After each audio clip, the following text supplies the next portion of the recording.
Panorama group, जो सोचता है वो करता है। आपके अपने सपनों का आशियाना। नमस्कार, मेरा नाम ज्ञानेश्वर है और आपने देखना शुरू किया है लाइव फिटनेस। मेरे साथ रोज की तरह दिल्ली से जुड़ रहे हैं देश के जाने माने सीनियर जर्नलिस्ट अजीत द्विवेदी जी। अजीत जी, आज की रात अंतिम रात है। जनादेश के पहले की रात आज की रात होगी और आज दिन में ही इतना तनाव है बिहार में, पूछिए मत। दोनों ओर से शुरुआत राजद ने की है और कहा है कि देखिए, यदि कुछ हुआ तो बिहार नेपाल बन जाएगा। देखिए, इस बात के निर्देश दिए गए हैं मतगणना केंद्रों के बाहर कम से कम 5,000 लोगों की उपस्थिति हो। देखिए, क्या गड़बड़ होगा यह तो भविष्य बताएगा। और देखिए, एक लिस्ट भी जारी की गई है आरजेडी की ओर से कि वे प्राधिकारी जो 2020 में उन विधानसभा क्षेत्रों के मतगणना के उत्तरदायित्व में थे जहां मामूली मतों से जीत हार हुई, एनडीए को जीत मिली, वे प्राधिकारी आज कहां तैनात हैं। तो कहा जा रहा है कि इसे रोकना है।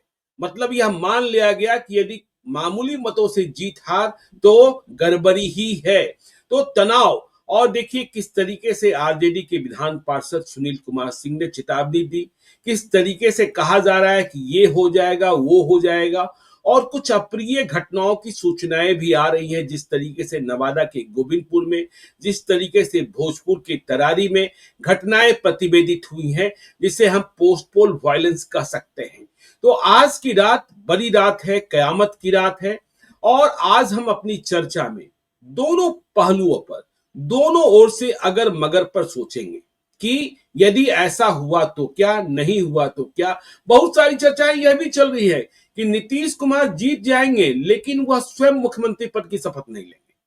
तो देखिए, यह चर्चाएं कहां से चली आती हैं, कहां इनका पैर होता है, कहां सिर होता है, पता नहीं चलता है कि नीतीश कुमार इस बार ही मतलब छोड़ देने वाले हैं अपनी मर्जी से, बीजेपी नहीं भी हटा रही है तो। और बीजेपी के हटाने का सवाल ही नहीं है, बीजेपी ने समझ लिया है कि बिना नीतीश कुमार बिहार संभव नहीं है। तो देखिए, हम लोग ने कहा कि अगर मगर पर हाइपोथेटिकल भी सवाल लेंगे, लेकिन चलिए तनाव पर ही पहले हम लोग चर्चा कर लें, इसके बाद अगर मगर पर चलते हैं दोनों ओर के लिए। जी, तो ये तनाव कि बिहार नेपाल बन जाएगा।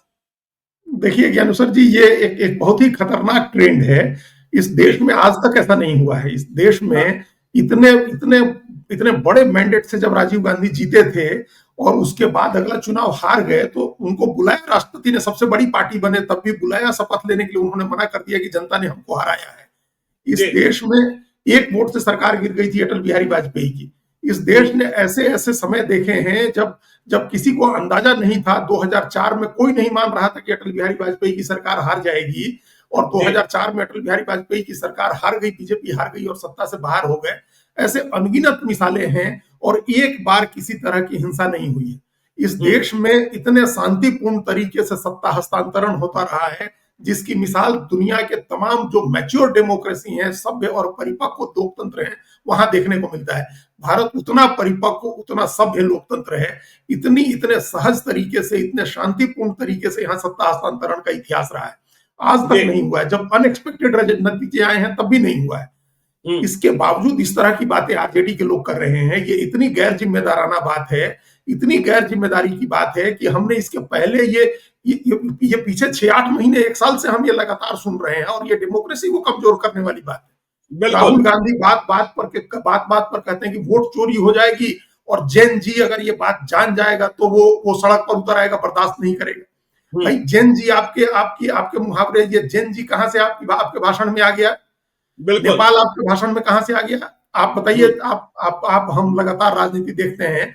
एक आदमी, कांग्रेस के लोगों को हम आज चैलेंज कर रहे हैं, एकदम आपके चैनल को लाखों लोग देखते हैं, कि नेपाल की घटना के पहले का हमको एक भी भाषण कोई राहुल गांधी का निकाल करके दिखाए जिसमें उन्होंने जेन जी शब्द का प्रयोग किया। सही बात, बिल्कुल। नेपाल की घटना के पहले एक भाषण नहीं मिलेगा जिसमें उन्होंने जेन जी शब्द का प्रयोग किया है।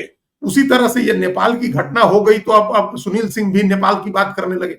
ये नेपाल बनाना चाहते हैं लोग बिहार को या देश को। ये बहुत खराब और बहुत खतरनाक ट्रेंड है। इससे बचना चाहिए। बिहार के लोग इतने परिपक्व हैं, इतने समझदार हैं। हम लोगों ने देखा ना ज्ञानेश्वर जी, इस बार का चुनाव आपने देखा, और कितना प्राउड मोमेंट है हमारे आपके लिए कि ये हिस्ट्री का पहला चुनाव है जिसमें एक भी बूथ पर भी पोलिंग नहीं हुई है। एक बिल्कुल सिंगल बूथ बिल्कुल पर वही रिपोलिंग बात नहीं मैं हुई है। कहने जा रहा था जी, बिल्कुल। 9,000 के करीब बूथ हैं और एक भी बूथ पर रिपोलिंग नहीं हुई है। इतने शांतिपूर्ण तरीके से मतदान हुआ है और लगातार वेबकास्टिंग होती रही है हर बूथ पर, लगातार हर बूथ पर कैमरे से रिकॉर्डिंग होती रही। जहां वेबकास्टिंग सिस्टम की व्यवस्था नहीं थी, नेट जहां कमजोर थे, वहां लगातार वीडियो रिकॉर्डिंग हुई है, सारे वीडियो रिकॉर्डिंग सारी रखी गई है हर बूथ पर। आज एनडीए एक है, एक एनडीए है, एक महागठबंधन है, इसके अलावा जनसुराज भी है, इसके अलावा बहुजन समाज पार्टी है, इसके अलावा ओवैसी की पार्टी है, इसके अलावा अनेक पार्टियां चुनाव लड़ रहे हैं। हर के सबके पोलिंग एजेंट बूथ पर थे। इतने जी लोगों की मौजूदगी में इतने शांतिपूर्ण तरीके से मतदान हुआ है, सबके रिकॉर्ड सेव करके रखे गए हैं। और ये उसके बाद आप नतीजों को लेकर के इस तरह की बात करेंगे, एक तो ये फ्रस्ट्रेशन है।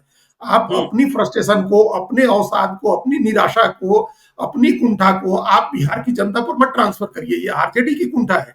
जीत हार अलग जी चीज है, क्या पता कल जीत जाए लोग, कौन जानता है। नतीजे ईवीएम में बिहार की जनता ने क्या बटन दबाया ये कौन जानता है। बिल्कुल। हम हमेशा एक मिसाल देते हैं ज्ञानेश्वर जी, तो 1999 के मधेपुरा चुनाव की, चुनाव हुआ और शरद यादव जैसा बड़ा नेता वो धरने धरने पर पर बैठे। बैठ गया जी कि वोट चोरी हुई है, रिगिंग हुई और चुनाव जीत गए वो।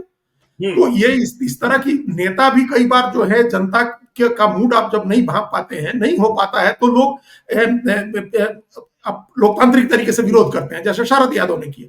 आप ये धमकी दे रहे हैं, आप बिहार के लोगों को उकसा रहे हैं, धमकी दे रहे हैं नेपाल बन बिल्कुल जाएगा, लोगों को उकसा रहे हैं कि लोगों को। अच्छा क्या है कि हम पूरे राज्य के स्तर पर की बात नहीं है ज्ञानेश्वर जी। इंडिविजुअल कई बार सीटों पर क्या होता है कि लोगों की भावनाएं जुड़ जाती हैं उम्मीदवार के साथ, या जो लोग मेहनत किए रहते हैं, एक उम्मीदवार के साथ सैकड़ों हजारों लोग लगे रहते हैं और वो बड़ी हिम्मत से, बड़ी जुझारूपन के साथ मेहनत करते हैं, लड़ते हैं, हारने पर निराशा होती है। आप ऐसे लोगों को उकसा रहे हैं कि हारने की बिल्कुल। से जो उपजी जो निराशा हो, वो निराशा गुस्से में परिणत हो जाए। आप क्रोध में परिवर्तित करना चाहते हैं, आप लोगों की निराशा को आक्रोश में बदलना चाहते हैं। ये बहुत ही गलत गलत प्रवृत्ति है। और इस प्रवृत्ति की शुरुआत राहुल गांधी ने की है, जिन्होंने जेनजी को उकसाना शुरू किया, वोट चोरी की बात करनी शुरू हुई कि बिहार में एसआईआर हो गया, एक आपत्ति नहीं आई है।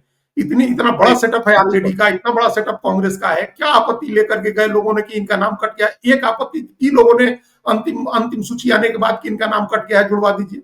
या एक भी वीडियो को, एक भी आप घटनाक्रम बताइए, आपके रिपोर्टर इतनी जगह पर थे।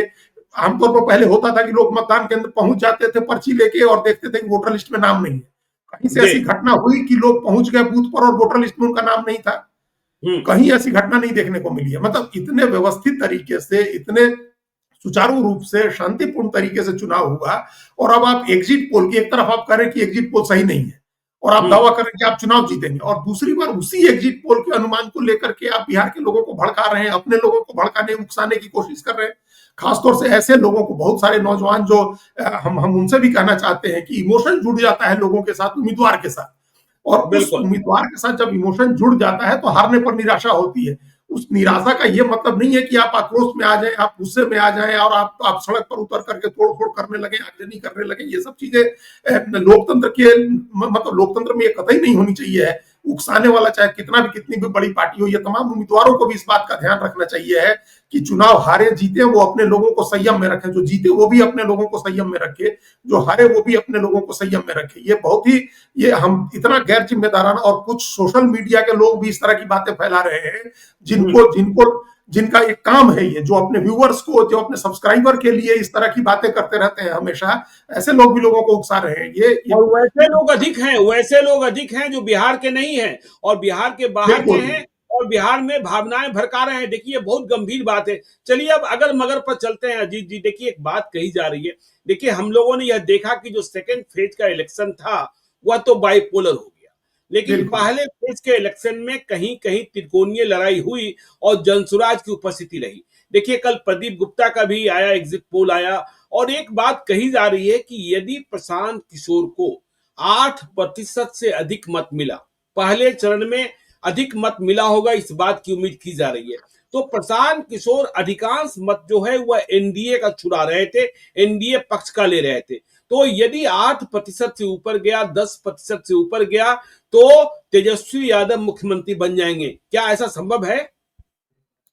देखिए हम लोग इस संभावना पर पहले विचार कर चुके हैं ज्ञानेश्वर जी। भले जी। आज जो कहा जा रहा हो, हम लोग इस संभावना पर विचार कर चुके हैं। और हम लोग इन तमाम सर्वे वाले एजेंसी के पहले हमने एक रूपक से ये बात कही थी कि अगर प्रशांत किशोर को 10 वोट मिल रहा है तो 7 वोट एनडीए का है, जी सिर्फ 3 बिल्कुल। ही वोट महागठबंधन का है। एग्जैक्टली हमारी यही शब्द थे और ये बात हम 1 महीने 2 महीने से कह रहे हैं। अगर उनको 10 वोट मिलता है तो 7 वोट एनडीए का होगा, लेकिन वो सातों वोट नुकसान करने वाले नहीं है ज्ञानेश्वर जी। अगर वो सातों वोट, आप कल्पना करिए, अगर प्रशांत किशोर नहीं होते और वो सातों वोट आरजेडी को चला जाता, महागठबंधन को चला जाता, तब क्या होता? बिल्कुल, वो 14 वोट सात हो में जाते से हैं। फिर तो 7 में से 5 तो जा ही सकता था। 2 जी। हम जातीय आधार पर मान सकते हैं कि 2 वोट जाति के आधार पर या अगड़ी जाति के आधार पर प्रशांत किशोर को अतिरिक्त मिले हैं।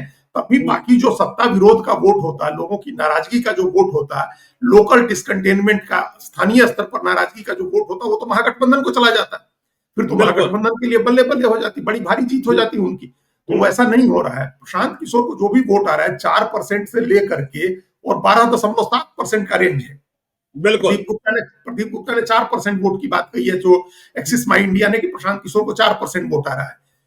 हमारा मानना है कि 5% से वोट ऊपर होगा, लेकिन वो इतना वोट नहीं होगा कि बहुत ज्यादा नुकसान कर दे। देखिए नुकसान तो हो रहा है, नुकसान हो रहा है, और वो भारतीय जनता पार्टी को ज्यादा हो रहा है, इसमें कोई जी। संदेह नहीं है।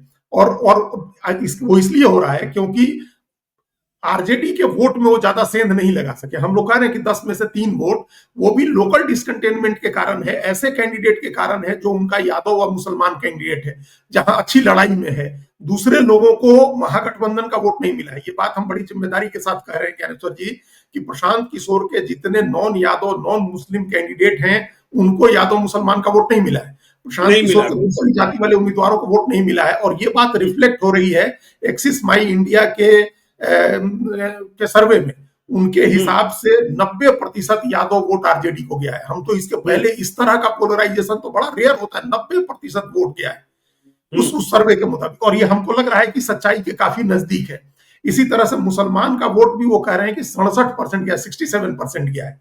ये इसके पहले के चुनाव में भी हमको लगता है 70% के करीब वो पोलराइज हुआ था महागठबंधन के लिए मुस्लिम का वोट। तो मुस्लिम का वोट अपेक्षाकृत ज्यादा टूटा है, यादव का वोट बिल्कुल ही नहीं टूटा है। तो प्रशांत किशोर को जो 10 में से 3 वोट महागठबंधन से मिल रहे हैं, वो मोटे तौर पर उन्हीं सीटों पर मिल रहे हैं जहां मुस्लिम यादव बहुतायत उनके भी कैंडिडेट हैं, और वहां मिल रहा है, वहां आबादी ज्यादा है। तो उससे भी नतीजों पर बहुत असर नहीं पड़ेगा। आरजेडी के नतीजे को भी बहुत इन्फ्लुएंस नहीं कर पाएंगे, बहुत प्रभावित नहीं कर पाएंगे। 10 में से 7 वोट जो एनडीए का प्रशांत किशोर को मिला है, उसमें से एक अच्छा खासा वोट, 5 वोट मान लीजिए, वो एंटी इनकम्बेंसी का है, जो जा सकता था महागठबंधन की तरफ, जो रुक गया प्रशांत किशोर के पास। वो 5 वोट जो है वो बदलाव चाहने वालों का भी है, आकांक्षी नौजवानों का भी है, जो चाह रहे थे, एस्पायरेशनल यूथ है जो बदलाव चाह रहा था, जो प्रवासी भी है उसमें। तो वो वोट जा सकता था महागठबंधन को, जो बीच में रुक गया है। एक बड़ी बड़ी मदद हो गई ये एनडीए की। हाँ, 2% का वोट, 2 वोट जो है वो हार्डकोर, जो वोट जाता एनडीए की तरफ या बीजेपी की तरफ, वो वोट उनके साथ किया है। तो उतना ही वोट दूसरी तरफ आरजेडी का भी उन्होंने लिया है। तो एक तरह से वो बैलेंस कर रहे हैं। और हमारी जो पुरानी थ्योरी रही है कि अन्य के वोट में से उनको वोट मिल रहा है, ऐसा वोट जो किसी गठबंधन को वोट नहीं करता है। चलिए, प्रशांत किशोर की चर्चा हो गई। अजीत जी, देखिए आपने एग्जिट पोल की बात कही। आप दिल्ली में और दिल्ली के जोर घटाव गुना भाग सबको समझते हैं आप। देखिए, एक बड़ी चर्चा होती है, बिहार के लोग समझना चाहते हैं कि ये जो एग्जिट पोल होते हैं ना, इस पर सट्टा बाजार का बड़ा कंट्रोल होता है। बिल्कुल। और सट्टा बाजार वाले एक विधानसभा चुनाव में सैकड़ों करोड़ का खेला कर लेते हैं। और यह एग्जिट पोल उसी मुताबिक बहुत कुछ, कभी आगे हो जाता है, कभी पीछे हो जाता है। और इसमें कई एग्जिट पोल करने वाली एजेंसियां भी भीतर से शामिल होती हैं। क्या खबर है, क्या चर्चा है, क्या यह सब सही होता है? आपकी जानकारी क्या है? नहीं, बिल्कुल होता है, ये बिल्कुल होता है। आजकल तो जितना ये जो सर्वे के नाम पर तो सट्टे का खेल, अनेक लोगों के बारे में सूचना है। अब हम लोग नाम नहीं लेंगे क्योंकि फिर वो कानूनी पचड़े का और वो सब तमाम तरह की बातें आ जाती हैं। लेकिन अनेक बड़े लोगों का, अच्छे लोगों का, जिनका बड़ा अच्छा नाम बनाया है, जिन लोगों ने इस फील्ड में काम करके, मेहनत करके, वो लोग बाद में इजी मनी के लिए इस तरह के काम में लग गए। हम लोग देखते हैं कि बहुत लोग बड़ी मेहनत करके अपनी जगह बनाते हैं और बाद में उस जगह का फायदा उठाने के लिए नाजायज कामों में लग जाते हैं। तो सट्टे का खेल कराते हैं लोग, और इतने दिनों से दबा करके रखना मार्केट को, इस सीमा से जाके नहीं बढ़ने देना है। तो ये पेरियोडिकली जो ओपिनियन पोल के नाम पर बताते रहे कि 130 ही आएगी एनडीए को, 124 आएगी, 132 आएगी, ये करते रहे ताकि मार्केट को दबा करके रखें, ताकि हाई रेट पर सट्टा नहीं लगे, और हाई रेट पर अपना पैसा लगा दिया और बाद में एक्चुअल रेट एक्चुअल आ गया, तो इसमें थोड़ा फेस ही तो खराब होगा। पैसे तो बड़ी मात्रा में आते हैं, तो ये खेल होता है कि कभी मार्केट बढ़ा दिया, बहुत रेट कर दिया, 150-52 का रेट कर दिया। और ये जो सट्टे वाले का खेल होता है, ये जो सर्वे वाले के अनुसार, ये तो 20-20 सीट का विंडो ले रहे हैं, 20 सीट का विंडो ले रहे हैं। अच्छा, लोग की 20 सीट का, आप देखिए ना क्या कहा है कि इन लोगों ने कि एक 98 से लेके 118 कहा है एक्सिस माई इंडिया ने जेडीयू आरजेडी को, महागठबंधन को 98 से 118, और इसी तरह से हमको लगता है 121 से 141 कुछ इस तरह का कहा है उनका एनडीए का। तो 20 सीट का विंडो ले रहे हैं। सट्टा बाजार में 2 सीट का विंडो चलता है, 2 सीट का, 150 यस कहिए या नो कहिए, 152 यस कहिए या नो कहिए।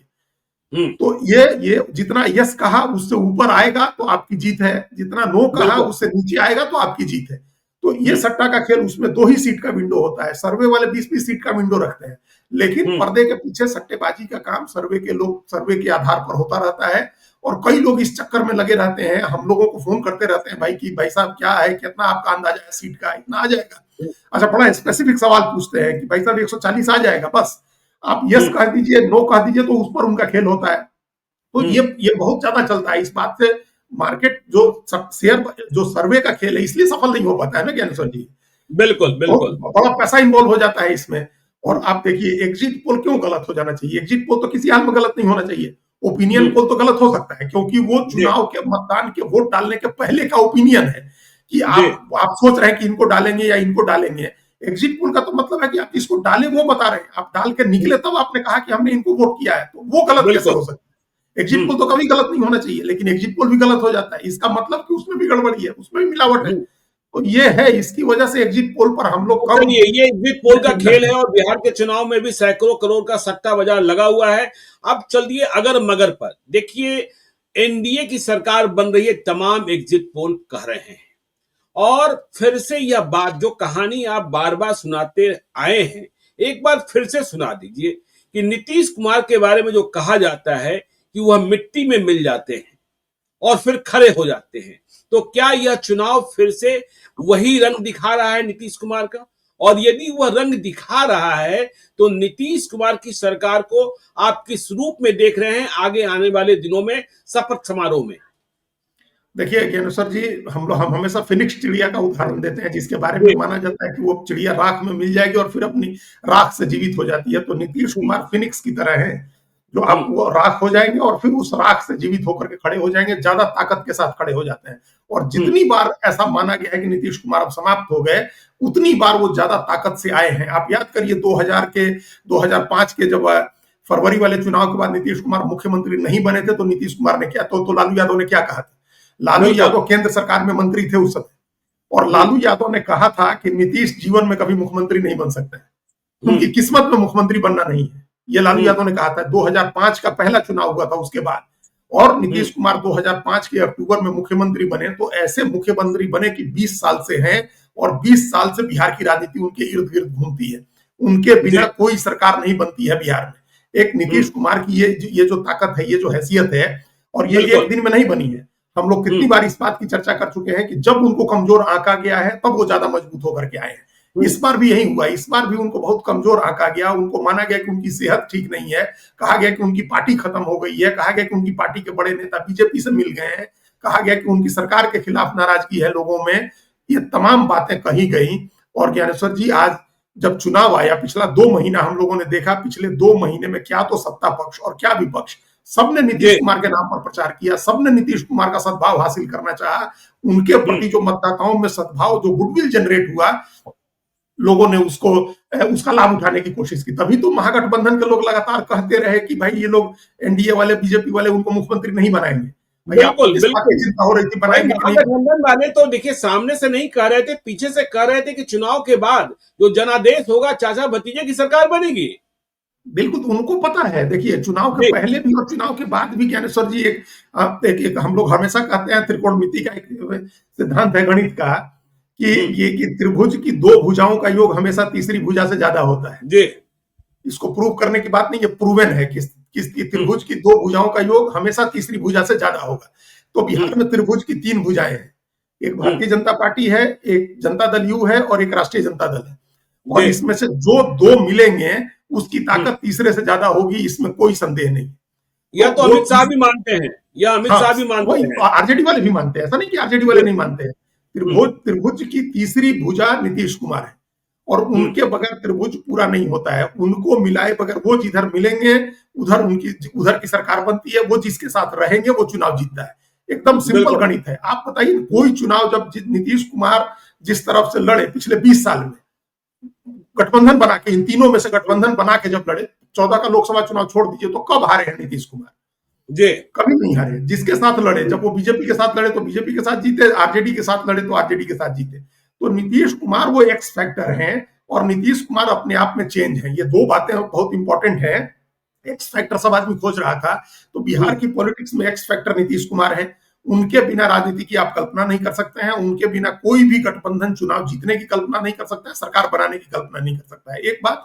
और दूसरी बात, नीतीश कुमार अपने आप में बदलाव है। जो बदलाव की बातें सब आदमी कह रहे हैं कि बदलाव चाहिए बिहार में, तो ये हम लोग की जानने वाली हैं। आप भी जानते हैं, वंदिता मिश्रा इंडियन एक्सप्रेस की बड़ी सीनियर एडिटर हैं, और वो गई और उनके एक आर्टिकल की, उनके एक रिपोर्ट की हेडिंग थी कि नीतीश हिमसेल्फ इज चेंज।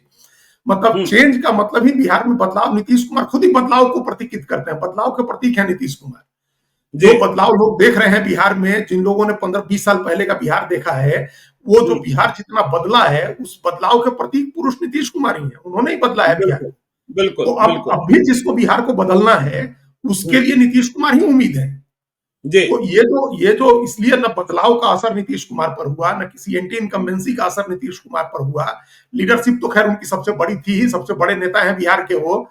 तो वो सब कुल मिलाकर के ये ऐसा हुआ कि नीतीश कुमार के नाम पर चुनाव हुआ। नीतीश कुमार की पार्टी अगर सबसे बड़ी पार्टी हो जाए तो कोई हैरानी नहीं होगी। सबसे बड़ी पार्टी नहीं भी होगी तो पिछली बार के मुकाबले बहुत ही ज्यादा मजबूत स्थिति में जेडीयू इस बार रहने वाली है। और उन्हीं के साथ मिलकर के उन्होंने जो गुडविल जनरेट किया, उस गुडविल पर भारतीय जनता पार्टी भी आगे निकल रही है। ये जो महिलाओं का 71% का वोट है ज्ञानेश्वर जी, 2,51,64,000 महिलाओं का वोट जो है, वो कोई 122-125 सीट के लिए नहीं है, वो बहुत मैसिव मैंडेट के लिए है। और वो मैसिव मैंडेट एनडीए को मिल रहा है। ये इस चुनाव का संकेत है। इस बात को लोगों को समझना चाहिए। जब 6.5% वोट बढ़ा था, तो नई सरकार के स्वरूप पर आते हैं अजीत जी। क्या नीतीश कुमार फिर से मुख्यमंत्री और सम्राट चौधरी और विजय कुमार सिन्हा दोनों डिप्टी सीएम बने रहेंगे, या फिर बदलाव दिखेगा?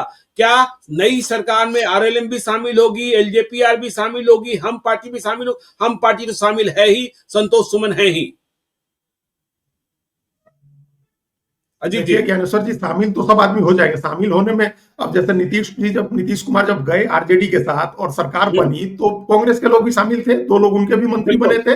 लेफ्ट वाले नहीं चाहते थे, नहीं तो उनके भी बन जाते। उसी तरह से जब ये सरकार बनेगी तो वो सरकार मोटे तौर पर जेडीयू बीजेपी की होगी। जेडीयू बीजेपी की ही सरकार बनेगी। उसमें बाकी लोग अभी भी, जैसे हम के संतोष सुमन मंत्री हैं, वो फिर से उनको तो कोई चुनाव भी नहीं लड़ना है, वो तो एमएलसी हैं, वो अपना वो शामिल हो जाएंगे। एलजेपी के लोग जिस अनुपात में जीतेंगे, ज्यादा सीटें तो हमको लगता नहीं है कि एलजेपी को आने वाली हैं, लेकिन उनको भी प्रतिनिधित्व मिलेगा। और आप उपेंद्र कुशवाहा की पार्टी से भी जो सीटें जीत करके आते हैं, या जैसे भी, उनको भी सरकार में प्रतिनिधित्व देंगे। नीतीश कुमार सबको साथ लेकर के चलने में यकीन करते हैं। और आगे ये कोई आखिरी चुनाव तो है नहीं, भारतीय जनता पार्टी को भी तमाम आगे इन लोगों की, इन नेताओं की जरूरत है। तो अभी जो मोटे तौर पर हमको दिख रहा है कि एनडीए अगर जीतता है, जिसकी संभावना बहुत ज्यादा है, सर्वाधिक संभावना है, और मैसिव मैंडेट की संभावना है, बड़े बहुमत की संभावना है, तो जीतने के बाद सरकार का फॉर्मेशन मोटे तौर पर ऐसा ही रहेगा कि सम्राट चौधरी विजय सिन्हा कंटिन्यू करेंगे कि तारकिशोर प्रसाद रेणु सिन्हा बन जाएंगे? नहीं, उस तरह का प्रयोग अब नहीं होने जा रहा है। भारतीय जनता पार्टी को उस प्रयोग की कीमत चुका ली है। उस तरह का प्रयोग नहीं होने जा रहा है। जो फॉर्मेशन हमने कहा ना, कि जो फॉर्मेशन अभी दिख रहा है वही फॉर्मेशन रहेगा कि नीतीश कुमार मुख्यमंत्री होंगे, सम्राट चौधरी उप मुख्यमंत्री होंगे। दूसरा उप मुख्यमंत्री होगा नहीं होगा, कौन होगा, वो बाद की बात है। लेकिन ये 2 चेहरे तय हैं कि नीतीश कुमार मुख्यमंत्री होंगे, सम्राट चौधरी उप मुख्यमंत्री होंगे एनडीए की सरकार में। और ये इसलिए होगा क्योंकि इस बार के चुनाव में गाइडिंग फोर्स कुशवाहा रहा है। आपको ध्यान होगा कितनी कुशवाहा राजनीति की आरजेडी ने, कितने टिकट दिए हैं आरजेडी ने, लेकिन वो कुशवाहा वोट अगर वो सोच रहे थे, उनके क्या दिमाग में था कि वो जो बोलते हैं अंग्रेजी में मुहावरा है कि लॉक स्टॉक एंड बैरल जो है पूरा हम 12 टिकट दे देंगे और सारा कुशवाहा हमारे साथ आ जाएगा, वो कहीं नहीं हुआ, वो बिल्कुल ही नहीं हुआ। तो ये जो कुशवाहा एकजुट होकर के खड़ा हुआ और एनटी यादव जो गैर यादव ओबीसी की पॉलिटिक्स को जो उन लोगों ने मजबूती दी, तो उसके लिए जरूरी है कि नीतीश कुमार के साथ सम्राट चौधरी रहें और आगे अगर आरजेडी को मतलब को रोके रखने के लिए बीजेपी को हमेशा यही पॉलिटिक्स करनी है गैर यादव राजनीति वाली, तो फिर उसमें सम्राट चौधरी सबसे बड़ा चेहरा है, उन्हीं के चेहरे के इर्द गिर्द सारी राजनीति होगी। नहीं तो दूसरा आप कहां से चेहरा ले आएंगे, किसको चेहरा ले आएंगे? आपने सारे प्रयोग कर चुके, वैश्य का प्रयोग हो चुका और अति पिछड़े का प्रयोग हो चुका। एक दूसरा चेहरा जो मतलब यादव इतने डोमिनेंट है, इतना डोमिनेंट कास्ट है और पॉलिटिकली इतना इन्फ्लुएंशियल कास्ट है कि उसको काउंटर करने के लिए आप तारकिशोर प्रसाद या रेणु देवी टाइप का चेहरा नहीं ले आ सकते हैं, या राजस्थान के भजनलाल शर्मा और मध्य प्रदेश के मोहन यादव टाइप का भी चेहरा नहीं ले आ सकते हैं। आपको यहाँ उसके साथ आरजेडी के साथ लड़ने के लिए आपको सम्राट चौधरी की टाइप का ही चेहरा चाहिए है, जो मजबूत भी हो और जिसका वोट आधार भी हो। अब चलिए अगर मगर वाले सवाल में चलते हैं कि यदि तेजस्वी यादव कह रहे हैं कि महागठबंधन की ही सरकार बन रही, तेजस्वी यादव कह रहे हैं, कुछ एग्जिट पोल भी कह रहे हैं, या फिर यह मान लें कि एनडीए जो है 10-15 सीटों से पीछे रह जाता है, तब नीतीश कुमार की भूमिका को आप किस रूप में देख रहे हैं? नीतीश कुमार और जेडीयू दोनों। देखिए मतलब आप हंग असेंबली की बात करें कि असेंबली हंग हो जाए? नहीं, हम कह रहे हैं कि 10-15 सीटें एनडीए पीछे रह गया और तेजस्वी यादव सरकार बनाने की स्थिति में पहुंच गए, तब तो तेजस्वी यादव मुख्यमंत्री बन जाएंगे। लेकिन जिस तरीके की संभावनाओं का खेल आपने 2020 में देखा था कि भाई ये 4 आ गए तो फिर जमा खान आ गए, सुमित सिंह आ गए और ये आ गए, वो आ गए, तो सरकार बन गई। क्या ऐसी सूरत में नीतीश कुमार और ऐसी सूरत में तेजस्वी यादव दोनों, यदि बहुमत आ गया तब तो तेजस्वी यादव, और फिर तेजस्वी यादव बन गए तो नीतीश कुमार की राजनीति का अंत, जेडीयू का भविष्य, इसे रेखांकित करना, और यदि कुछ सीटें कम हुई एनडीए की तब क्या? देखिए ज्ञानेश्वर जी, अगर जो आरजेडी, हम लोग इस हाइपोथेसिस पर बात कर रहे हैं कि महागठबंधन सरकार बनाने लायक बहुमत हासिल कर ले या बहुमत के नजदीक पहुंच जाए, ये तब होगा जब कांग्रेस पार्टी के कम से कम 30 एमएलए जीतेंगे। कांग्रेस पार्टी के कम से कम 30 एमएलए जीतेंगे। हाँ, उसके बिना नहीं होगा। जबकि 32 सीटें ऐसी मिली है कांग्रेस को जहां कभी महागठबंधन जीता ही नहीं है। हाँ, तो वही आप, और 10 सीटों पर फ्रेंडली फाइट है, तो 51 में से जो सबसे बढ़िया जीतने का प्रोपोजिशन है वो ये है कि आप पिछला रिपीट कर दें। अगर पिछला रिपीट कर दें और आरजेडी पिछला रिपीट करने से थोड़ा बेटर हो जाए, पिछली बार 75 था 80 हो जाए, और कांग्रेस पिछला रिपीट कर दे, तब भी बहुमत तक नहीं पहुंचेंगे, क्योंकि सबको हम लोग देख रहे हैं कि लेफ्ट की सीटें भी थोड़ी कम हो रही हैं। तो तब तो सब मिला करके आप 110-12 ही पहुंचेंगे। बनेगी तभी जब कांग्रेस 30 सीट जीते। तो कांग्रेस 30 सीट नहीं जीत रही है तो न नौमन तेल होगा न राधा नाचेगी वाली स्थिति है। लेकिन अगर कांग्रेस 30 सीट ले आ ली ज्ञानेश्वर जी, तब फिर तेजस्वी यादव कैसे मुख्यमंत्री बनेंगे? फिर तो कांग्रेस पार्टी का टेंट्रम, 30 सीट का टेंट्रम तो कितना बड़ा होगा, आप कल्पना करिए। वो तो कांग्रेस अगर 30 सीट जीत जाए तब तो फिर क्या बिहार में हो जाएगा, फिर तो कांग्रेस ही नहीं बनने देगी। हाँ, फिर तो राहुल गांधी चाहेंगे कि जो हम चाहें वही हो, और हमारा आदमी मुख्यमंत्री बने। वो तो कहने लगेंगे कि दलित मुख्यमंत्री बनाइए। बिल्कुल बिल्कुल। तो दलित इस बार की ये जीत, वो कहेंगे कि इस बार की जीत दलित और मुसलमान की जीत है, तो आप दलित और मुसलमान मुख्यमंत्री बनाइए, उप मुख्यमंत्री मुसलमान बनाइए, फिर तो अलग ही लफड़ा शुरू हो जाओ। फिर तो जबकि राजेश राम के साथ क्या आरजेडी वालों ने खेला ये सबको पता है, कांग्रेस को भी पता है। देखिए वो सबके सामने, सबकी आंखों के सामने है। तो एक तो उसकी संभावना नहीं है, क्योंकि जब तक कांग्रेस को 30 सीट नहीं आएगी तब तक इंडिया की सरकार, इंडिया ब्लॉक की सरकार नहीं बन सकती है, और वो आनी नहीं है। और आ गई तो फिर तेजस्वी यादव को ज्यादा पापड़ बेलने पड़ जाएंगे, उनके लिए तो अलग ही मुश्किल हो जाएगी। एनडीए को अगर हम लोग ये इस प्रोपोजिशन पर जा रहे हैं कि पिछली बार 125 सीटें आई थी और उससे कुछ सीटें कम हो जाती हैं, तो 2, 4, 5 सीटों का कम होना वो कोई बड़ा अंतर नहीं ले आएगा। देखिए हम लोग चूंकि वो भी होगा नहीं, क्योंकि वैसी कोई फोर्स नहीं दिख रही है जिसको सीटें मिल जाए। प्रशांत किशोर एक फोर्स के तौर पर अगर होते कि 5 सीट मिल गई उनको, तब फिर कभी मान सकते थे कि बीजेपी मतलब एनडीए की 5 सीट कम हो जाए। अगर ऐसा होता है कि 5 सीट उनको आती है और 5 सीट कम होती है, तब तो उन्हीं के लोग आ जाएंगे बीजेपी और मतलब एनडीए के साथ सरकार बनवाने के लिए। तो उतना क्लोज नहीं हो रहा है ज्ञानेश्वर जी, अगर उतना क्लोज नहीं हो रहा है, क्योंकि दूसरी कोई फोर्स जो है, जैसे ओवैसी की पार्टी भी इस बार पिछली बार की तरह ठीक है, उनको कुछ सीटें वहां की आ सकती हैं, इनको बसपा को 2-1 सीटें और आ सकती हैं, लेकिन बसपा के लोगों का क्या है, जिस सीटें आएंगी तो जिसकी सरकार बन रही होगी उसके साथ चले जाएंगे, अगर एनडीए को कम होता है तो एनडीए के साथ चले जाएंगे। बसपा की 2-3 सीटों पर अभी अच्छी लड़ाई है। आपको रामगढ़ है, भभुआ है, भभुआ हो, रामगढ़ हो, करहगर हो, अच्छी लड़ाई बसपा की है। तो 2-1 इंडिपेंडेंट भी अच्छा लड़ रहे हैं, जैसे आप कामरान की बात आप कर ही रहे थे गोविंदपुर में, या सुदर्शन वहां बरबीघा में, तो कुछ निर्दलीय भी अच्छा ही लड़ रहे हैं। पुष्पंजे आगे हो गए चुनाव के बाद, जो निष्कर्ष निकला है कि पुष्पंजे बरबीघा में आगे हो चुके हैं। ललन सिंह जो अंतिम दिन गए, उन्होंने खेला कर दिया वहां बरबीघा में। देखिए, हमको तो ज्ञानेश्वर जी, जिस तरह से जेडीयू के लोगों की स्थिति में सुधार की खबरें मिल रही हैं, वो ऐसा ना हो कि हम लोग जो कहे हुए हैं एक दिन ऐसा कि 80% स्ट्राइक रेट, ऐसा मत हो जाए नीतीश कुमार का। हम हर जगह से सुन रहे हैं कि नीतीश कुमार जेडीयू के कैंडिडेट की आखिर में जाके स्थिति ठीक हो गई, क्योंकि वो जो 55 वोट है और जो अति पिछड़ा और दलित का वोट है, जो चुपचाप जाके वोट डालता है, वो वोट डाल आया जाकर। बिल्कुल, तो इसलिए भी हमको लग रहा है कि नजदीकी मुकाबला नहीं होगा, लेकिन नजदीकी मुकाबला तभी होगा जब 2-3 निर्दलीय जीत जाए, 2-3 बसपा जीत जाए, 2-3 प्रशांत किशोर के लोग जीत जाए, तो फिर उस समय तो महागठबंधन तो नहीं पहुंच रहा है बहुमत के करीब, बिना कांग्रेस के 30 सीट आए तो वो नहीं पहुंच पाएंगे, और एनडीए पहुंचने की स्थिति में होगा तब इन 8, 9, 10 लोगों की जरूरत होगी, वो ले आना पड़ेगा। और वो ले आने के बाद भी उस वैसे कांटे के मुकाबले में भी एनडीए ही बड़ी ताकत रहेगी या बराबर की ताकत रहेगी, तो तब भी नीतीश कुमार के बिना नहीं होगा। तो घूम फिर करके बिना नीतीश कुमार के वहां कुछ भी होने की संभावना नहीं दिख रही है। कल 11 बजे तक तो कम से कम इस पर लोग कयास लगा ही सकते हैं, 11 बजे के बाद फिर से नीतीश कुमार। हाँ, पटना में पोस्टर लग गए। चलिए अब आखिरी सवाल ले लेते हैं, तेजस्वी यादव के बिना बात खत्म नहीं होगी। तेजस्वी यादव यदि जीत ही गए और मुख्यमंत्री बन गए तो सरकार का स्वरूप, बिहार का भविष्य, और नहीं जीते तो तेजस्वी यादव की चुनौतियां, तेजस्वी यादव के घर के भीतर, पार्टी के भीतर महाभारत, इस पर एक छोटी सी टिप्पणी।